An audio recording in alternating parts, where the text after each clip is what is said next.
Hi beautiful people, সকলে কেমন আছেন? আশা করছি সকলে ভালো আছেন। আবারও একটা ছোট্ট ভিডিও নিয়ে আপনাদের সামনে হাজির হয়েছি। আজকে চলে এসেছি বর্ধমান জুলজিক্যাল পার্কে।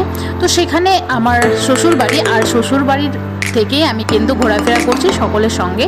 তো এই দেখতে পাচ্ছেন টিকিট কেটে নিলাম, এবং তারপরে এরকম অ্যান্টিফাঙ্গাল বা অ্যান্টিভাইরাসের একটা লিকুইড রয়েছে, এটা কী দিয়ে তৈরি সেটা জানা নেই। তো সেটাতে বললো গেটম্যান যে সকলকে পা ধুয়ে এরকমভাবে প্রবেশ করতে, মানে যেমন গৃহ প্রবেশ করে সেরকমভাবে। মেহেক, মিষ্টি সকলেই খুব এক্সাইটেড, তার সাথে সাথে আমিও খুব এক্সাইটেড ছিলাম।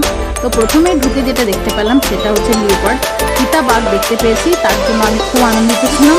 তারপরে দেখতে পেয়েছি কুমির থেকে শুরু করে ময়ূরের পেখম তুলে নাচ করা, এমু পাখি, তারপরে আরও নানা ধরনের পশু পাখি রয়েছে, যেগুলো দেখে কিন্তু সত্যিই মন ভালো হয়ে যায়। এরকমভাবে আপনারা যদি চান অবশ্যই আসতে পারেন। আর এরকমভাবে যদি মনে করেন যে সানডেটা কোথায় আপনি সেদিন স্পেন্ড করবেন, তো এখানে কিন্তু চিড়িয়াখানাটা দারুণ একটা জায়গা। এখানে সজারুগুলো ছিল, সজারুগুলো অবশ্য ঘুমিয়েছি। আর এখানে কিন্তু অনেক ধরনের সাবধানতা রয়েছে, যেমন পশু পাখির কাছে গিয়ে কোনো রকমের শব্দ বা আওয়াজ করা যাবে না, তাদেরকে কোনো রকমের খাবার দেওয়া যাবে না, এরকম অনেক ধরনের কিন্তু সাবধানতা রয়েছে। এগুলো কিন্তু অবশ্যই আপনাদেরকে মেনে চলতে হবে।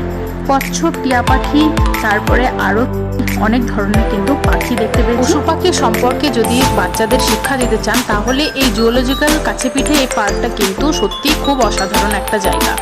তো এখানে শুধু পশু পাখির নাম লেখা আছে তাই নয়, তাদের বিজ্ঞানসম্মত নাম, তাদের হ্যাবিটস, তারা কোথা থেকে তাদেরকে নিয়ে আসা হয়েছে, সমস্ত কিছু কিন্তু বোর্ডে সুন্দরভাবে লেখা রয়েছে। তো বন্ধুরা, এই ছিল ভিডিও। আর এখানে অনেক হার্বাল গাছও রয়েছে, সেখানে গাছগুলোরও নাম দেওয়া রয়েছে সুন্দরভাবে, তাদের উপকারিতা কি অপকার সেগুলো কিন্তু রয়েছে। আর এখানে একটা বন দপ্তরের পক্ষ থেকে একটা মিউজিয়াম সুন্দরভাবে বানানো হয়েছে, এবং সেখানে অনেক সাপের, বিষধর সাপ থেকে শুরু করে পাখির লিস্টেড দেওয়া আছে। বন্ধুরা, এই ছিল ভিডিও। ভালো লাগলে লাইক করবেন, শেয়ার করবেন। থ্যাংক ইউ ফ্রেন্ডস, ভালো থাকবেন।